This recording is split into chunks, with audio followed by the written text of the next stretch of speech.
अस्सलाम वालेकुम, welcome back to my channel BS not spark jobs and scholarship. आज का लेक्चर हम डिस्क्रीट मैथमेटिक्स चैप्टर 4 जो हमने स्टार्ट किया था उसमें हमने 4.1 कंप्लीट कर ली थी। आज के लेक्चर में हमने 4.2 से रिलेटेड कुछ डेफिनेशंस देखनी है जो कि इसमें यूज़ होंगी 4.2 एक्सरसाइज को सॉल्व करने के लिए।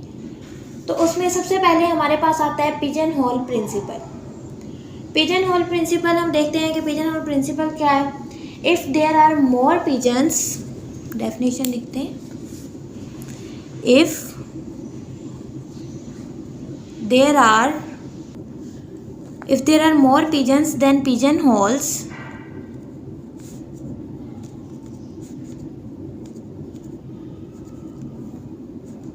then there must be at least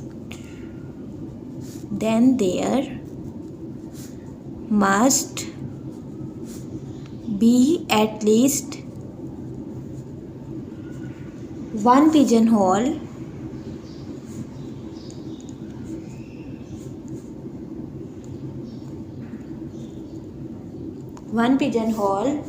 with at least two pigeons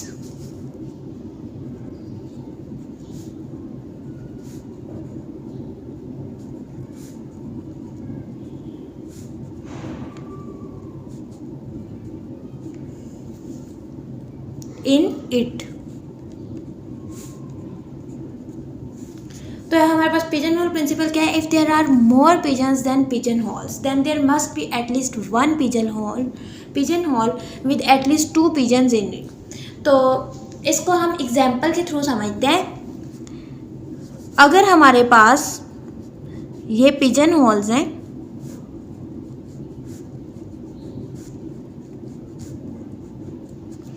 ये पिजन होल्स हैं हमारे पास, और पिजन्स हमारे पास हैं 1 2 3 4 5 6 7। अगर हमारे पास 7 पिजन्स हैं तो हम क्या करेंगे, हमने इन सब में एक एक पिजन रख लेने। 1 2 3 4 5 6। अब जो ये 7 वाला पिजन है ये रह गया, तो हमने क्या करना है, हमने इनमें से किसी के साथ भी इसको सेट कर देना। तो अब अगर हम ये पहले वाले के साथ ही 7 वाले को भी एडजस्ट कर दें तो एक पिजन होल ऐसा है जिसमें 2 पिजन्स हैं। लेकिन अगर यही हमारे पास 8 वाला होता, 9 होता, तो हम 8 वाले को भी किसी के साथ एडजस्ट कर देते, 9 वाले को भी एडजस्ट कर देते। तो ये हमारे पास पिजन होल प्रिंसिपल है। पिजन होल प्रिंसिपल को ही हम डिरिचलेट ड्रॉअर प्रिंसिपल भी कहते हैं।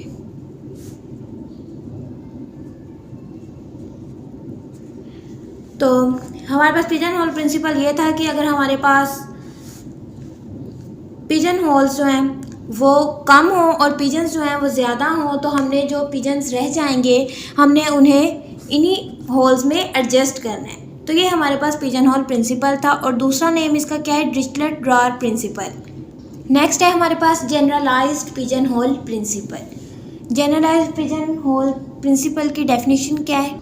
जनरलाइज्ड पिजन होल प्रिंसिपल है, पिजन होल प्रिंसिपल सबसे पहले इसमें वही बात आएगी कि जैसे हमने पिजन होल प्रिंसिपल में एडजस्ट किया था, अगर हमारे पास होल्स जो हैं वो कम हों और पिजन्स जो हैं वो ज़्यादा हों तो हमने कैसे एडजस्ट करना है।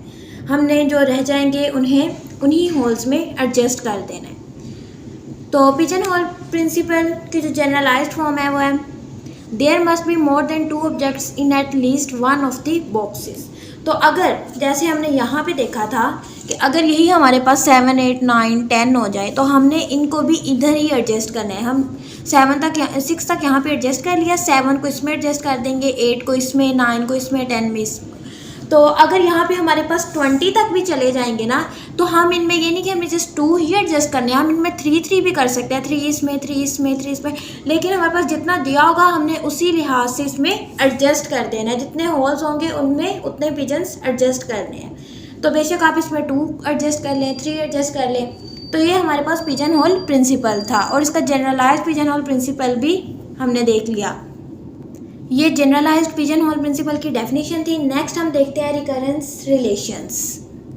अब हम रिकरेंस रिलेशंस की डेफिनेशन सबसे पहले देखते हैं। Let a and B a sequence, ये आपकी बुक के ऊपर भी दी हुई है, आप वहाँ से भी देख लें।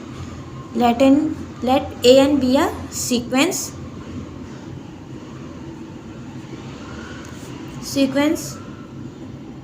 then the recurrence relation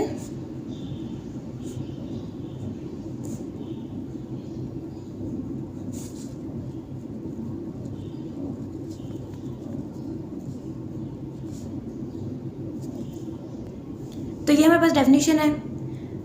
late a n be a sequence then the recurrence relation for the sequence a n is an equation that expresses a n in terms of one और more previous terms of this sequence. तो recurrence relation क्या है? ये एक ऐसी equation है जो recursively define करेगी किसी सीक्वेंस को, और सीक्वेंस जो होगी वो इस तरह की होगी कि उसमें जो नेक्स्ट टर्म होगी वो जो प्रीवियस टर्म होगी उससे रिलेट करती होगी, उन दोनों के दरमियान कोई ना कोई रिलेशन लाजमी होगा। दोबारा बता रही हूँ, ये एक ऐसी इक्वेशन है जो रिकर्सिवली डिफाइन करेगी किसी सीक्वेंस को जहाँ पर नेक्स्ट टर्म जो होगी, जो अगली टर्म आएगी हमारे पास, वो पिछली टर्म से रिलेट करती होगी। ये हमारे पास रिकर्सन रिलेशन होगा। अगर हमारे पास एस है और इसमें हमारे पास जो वैल्यूज़ हैं वो आ रही हैं 2 स्क्वायर, 2 क्यूब, 2 4 और 2 5, ये हमारे पास एक सीक्वेंस चल रही है। तो S is equal to S n. तो हमारे पास जो सीक्वेंस चल रही है वो क्या है? 2 की पावर n की चल रही है कि हमने n को जो भी पुट करना है हमारे पास वही आ जाएगा। अगर हमने n 0 पुट किया तो नहीं, हम इसे 1 से स्टार्ट करेंगे, 1 से स्टार्ट करेंगे। अगर हमने n को 1 पुट कर दिया तो यहाँ पे 2 आ गया। अगर हमने 2 पुट किया तो 2 का स्क्वायर आ गया, 3 पुट किया तो 2 का क्यूब आ गया। जो भी हम इधर पुट करेंगे यहाँ पर वही आता जाएगा। तो अब हम देखते हैं कि ये हमारे पास क्या बनेगा, s इज इक्वल टू 2 की पावर n, कि हमने जो भी पुट किया वो आता गया। नेक्स्ट है इनका रिलेशन, कि कैसे जो अगली टर्म है वो पिछली वाली टर्म से रिलेट कर रही होती है। तो यहाँ पे हम देखते हैं S n is equal to 2 into S n minus 1। यहाँ पर हमारे पास जो इनिशियल है ना वैल्यू, वो हमें पता होनी चाहिए। तो यहाँ पर हमारी इनिशियल वैल्यू क्या थी? S1 हमारे पास क्या था? 2। S1 is equal to 2। हमें यहाँ पे हमारी इनिशियल वैल्यू का पता था, तो यहाँ पे n जो हमारे पास आएगा वो ग्रेटर देन इक्वल टू 2 आएगा। तो हमारे पास इनिशियल वैल्यू होगी, n की वैल्यू होगी, तो हम इजीली जो रिकरेंस रिलेशन है ये फाइंड आउट कर लेंगे। तो यहाँ पर हमने सबसे पहले 2 पुट करना है। अगर हम यहाँ पे पुट करें यहाँ पे हम पुट करेंगे 2, यहाँ पे भी 2 पुट करेंगे। तो यहाँ पे 2 पुट किया, 2 माइनस 1 हो गया, 2 s की 1 आ गया। तो S1 की वैल्यू क्या थी? 2, इसकी जगह 2 पुट कर दिया, तो ये क्या बन गया? ये 2 का स्क्वायर बन गया। इसी तरह जब हमने 3 के लिए करना है, S3 माइनस 1 2 S2। तो अब S2 की वैल्यू ये आई थी 2 का स्क्वायर, 2 का स्क्वायर किया तो ये हमारे पास क्या आ गया? 2 क्यूब। तो आपने देखा कि यहाँ पर S2 में हमने S1 को यूज़ करके S2 हमने फाइंड आउट कर लिया, S3 हमने S2 यूज़ करके फाइंड आउट कर लिया। तो जो पिछली टर्म है वो नेक्स्ट टर्म जो आ रही है उससे रिलेट कर रही है, दोनों का आपस में रिलेशन है। तो ये हमारे पास था रिकरेंस रिलेशन। इसकी ज़्यादा अच्छे से समझ तब आएगी जब हम इसके एक्सरसाइज के क्वेश्चन सॉल्व करेंगे। अब हम नेक्स्ट देखते हैं। नेक्स्ट डेफिनेशन है हमारे पास ऑर्डर। ऑर्डर की डेफिनेशन है हमारे पास, it is the difference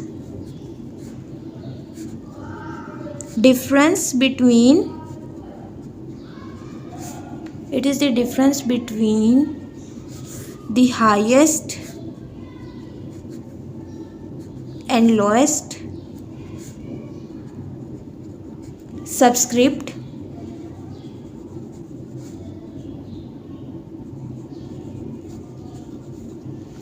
of a recurrence relation.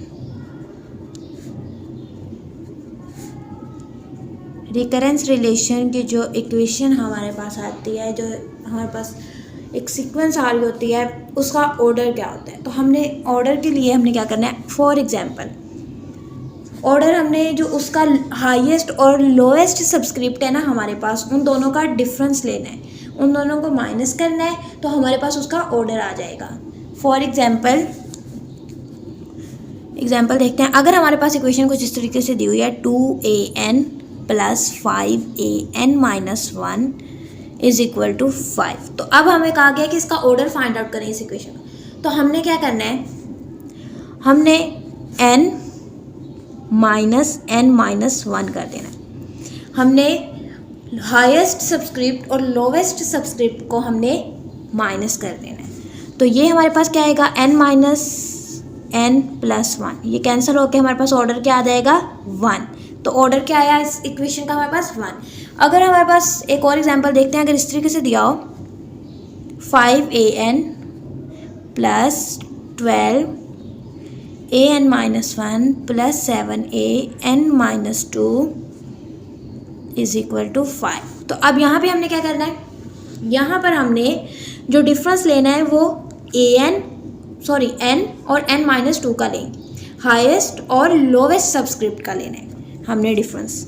तो यहाँ पे आएगा n - n - 2, n - n + 2, ये कैंसिल हो गए। तो हमारे पास जो ऑर्डर आया वो क्या है, 2।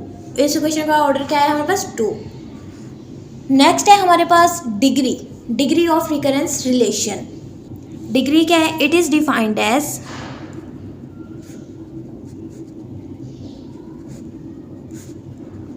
द हाईएस्ट पावर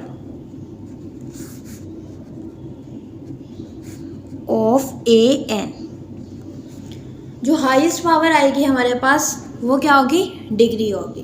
तो जो लीनियर रिकरेंस रिलेशन होता है उसकी जो डिग्री होती है वो क्या होती है, 1। लीनियर, ये एक MCQs भी है, रिकरेंस रिलेशंस डिग्री इज 1। इसकी डिग्री लीनियर है तो 1 होगी। नेक्स्ट हम देखते हैं मेथड्स हमने देखने हैं कि हमने लीनियर रिकरेंस रिलेशन जो है उसको सॉल्व करने के मेथड देखने हैं कि कितने मेथड से हम इसको सॉल्व कर सकते हैं रिकरेंस रिलेशन को सॉल्व करने के हमारे पास 3 मेथड्स हैं और उनके नेम क्या क्या है मैं आपको बताती हूँ। इटरेशन मेथड, सबसे पहले आता है इटरेशन मेथड। उसके बाद आता है मेथड ऑफ कैरेक्टरिस्टिक्स रूट,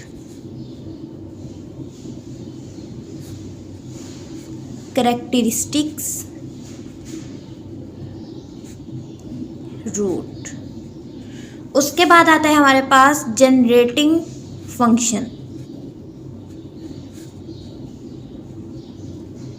आपके बुक में ये वाले दोनों मेथड जो हैं ये दोनों डिस्कस किए गए हैं। इटरेशन मेथड जो है वो यहाँ पर नहीं दिया गया, यहाँ पर ये टॉपिक नहीं है अवेलेबल। तो जस्ट हमने मेथड ऑफ कैरेक्टरिस्टिक्स रूट और जनरेटिंग फंक्शन, ये दोनों मेथड हमने डिस्कस करने हैं। नेक्स्ट है हमारे पास रिकरेंस रिलेशन की 2 टाइप्स हैं।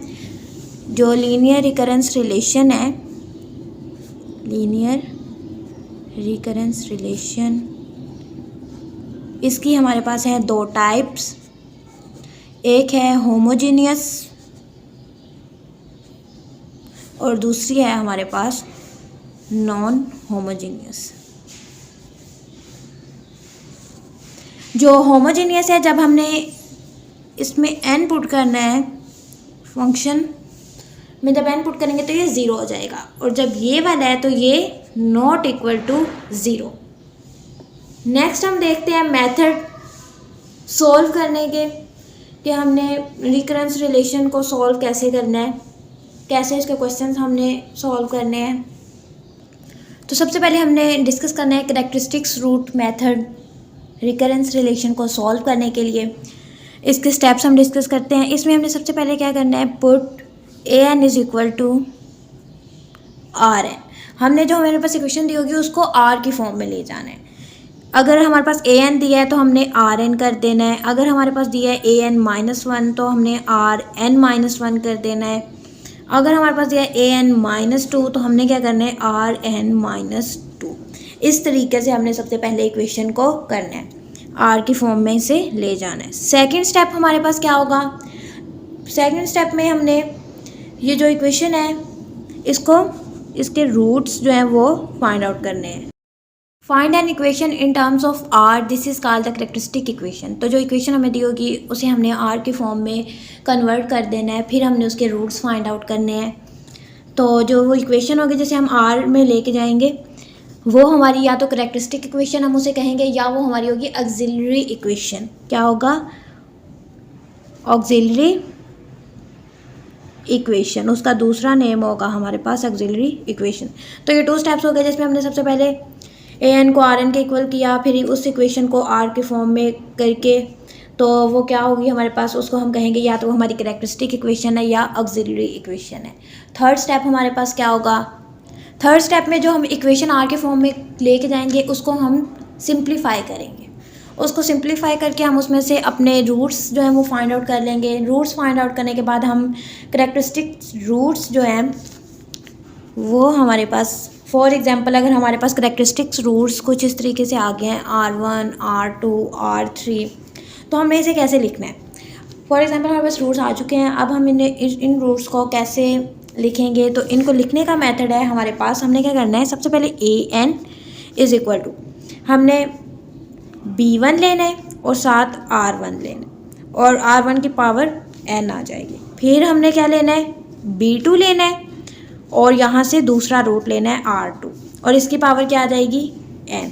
फिर इसी तरीके से b3 लेंगे, r3 लेंगे थर्ड रूट और इसकी पावर n। यहाँ पे जितने हों आपने यहाँ पर जो है कोफिशिएंट लेना है और यहाँ पर साथ आपके पास रूट आएगा और इधर n की वैल्यू आएगी। तो ये हमारे पास थर्ड स्टेप था। अगर फॉर एग्जांपल हमारे पास कोई रूट जो है वो रिपीट हो जाए, जैसे R1 है और फिर हमारे पास R1 आ रही है, फॉर एग्जांपल अगर इस तरीके से हो जाए R1, R1, R2, R3, कुछ इस तरीके से अगर हमारे पास आ जाए तो हम इसे कैसे लिखेंगे। इसको लिखने का तरीका है an is equal to b1 plus b2 n, ये हो गया। और इसके साथ हम लिखेंगे R1। अब ये जो दोनों R1 है ना, ये दोनों इसमें कवर हो चुके हैं, b1 और यहाँ पे आएगा b2, यहाँ पर ये कवर हो चुके हैं। तो इसी तरीके से फिर नेक्स्ट जैसे हमने ये इक्वेशन लिखी थी ऐसे ही लिखेंगे इसको भी, b2 तक हो चुका है तो ये b3 R2 n और इसी तरीके से नेक्स्ट हम इसे लिखेंगे। तो ये हमने इस तरीके से कैरेक्टरिस्टिक्स रूट को यूज़ करते हुए इक्वेशन लिखनी है। नेक्स्ट है हमारे पास, ये जो टॉपिक था रिकरेंस रिलेशन को सॉल्व करना, ये था होमोजेनियस इक्वेशंस का था और इसमें जो मेथड यूज़ हुआ था वो था कैरेक्टरिस्टिक्स रूट का। जब रिकरेंस रिलेशन जो है वो होमोजेनियस हो तो तब हमने कैरेक्टरिस्टिक रूट को किस तरीके से यूज़ करते हुए सॉल्व करना है, ये वो मेथड था जो हमने डिस्कस किया। नेक्स्ट है हमारे पास जनरेटिंग फंक्शन। जनरेटिंग फंक्शन की डेफिनेशन देखते हैं हम। The generating functions for the sequence a0, a1, a2 to an of real numbers is the infinite series g of x। Generating function को ये डिनोट g of x इस तरह करते हैं, a0 plus a1x plus a2x square और ये a के x के तक जाएगा। तो जनरेटिंग फंक्शन जो होता है वो सीक्वेंस उसमें यूज़ की जाती है। तो जनरेटिंग फंक्शन को लिखने का मेथड हमने देखना है कि जनरेटिंग फंक्शन को लिखते कैसे हैं। जनरेटिंग फंक्शन को लिखने के लिए हम क्या करेंगे, अगर हमारे पास रूट्स कुछ यूँ आए हैं g ऑफ x, अगर रूट्स हमारे पास कुछ यूँ आ गए हैं 1 1 1 1, पहले हम इसका जनरलाइज्ड फॉर्म देखते हैं। g of x is equal to, सबसे पहले हमने यहाँ पर 0 पुट करना है और x की पावर भी 0, फिर हमने यहाँ पे 1 और x की पावर भी 1, फिर हमने a2 और x square plus a3 x3 plus a4 x4, इसी तरीके से हमने चलते जाना है a के x के तक। तो ये इसका जनरेटिंग फंक्शन को लिखने का एक जनरलाइज्ड मेथड है। तो नेक्स्ट अगर एग्जांपल देख लेते हैं कि अगर हमारे पास रूट्स आ चुके हैं, रूट्स हमारे पास कुछ इस तरीके से आ चुके हैं 1 1 1 1, तो हमने इसको कैसे लिखना है। अब हमने ये 1 1 जो है ये इनकी जगह पे आएगा, ए की जगह पे ये आएगा। तो जी ऑफ एक्स क्या बनेगा हमारे पास, a0 की वैल्यू 1 और x की पावर 0 हो तो ये वैसे ही 1 हो गया। a1 क्या है 1 और x1 x, a2 क्या है 1 x स्क्वायर ऐसे आ जाएगा। फिर a3 क्या है वो भी 1 जी, वो भी हमारे पास क्या है 1 और ये आ गया x3। तो ये यहाँ तक हमारे पास दिए हुए थे। तो ये हमारे पास जनरेटिंग फंक्शन को लिखने का मेथड है, हमने इस तरीके से लिखना है। तो ये क्या बन जाएगा 1 + x स्क्वायर प्लस x3। तो इस तरीके से हमने जनरेटिंग फंक्शन को लिखना है। अगर हमने जनरेटिंग फंक्शन को समेशन की फॉर्म में करना है, समेशन में शो करना है अगर हमने इसको, तो हम क्या करेंगे, समेशन लगाएंगे, साथ आएगा a के x के, वही चीज़ जो हमने यहाँ पे यूज़ की थी, a के x के। तो k कहाँ से कहाँ तक जाएगा, k की लिमिट क्या होगी 0 to इन्फिनिटी। तो यहाँ पर k की जो लिमिट होगी उसके मुताबिक हम अपना जनरेटिंग फंक्शन इस तरीके से बना लेंगे। तो ये जनरेटिंग फंक्शन था। तमाम डेफिनेशंस जो कि आपकी एक्सरसाइज 4.2 में यूज़ होनी थी, जो रिलेट करते थे आपकी एक्सरसाइज से, वो तमाम मैंने आज के लेक्चर में डिस्कस किए हैं आपके साथ, और मुझे उम्मीद है कि आपको इस लेक्चर की समझ आ जाएगी। प्लीज़ चैनल को सब्सक्राइब कर दें ताकि न्यू वीडियोस जो जॉब रिलेटेड हों, स्कॉलरशिप रिलेटेड हों, या जो लेक्चर्स हैं डिस्क्रीट मैथमेटिक्स के, वो आप तक पहुँचते रहें और आप हमारी न्यू वीडियोज़ से अपडेट रहें। नेक्स्ट लेक्चर तक के लिए अल्लाह हाफिज़।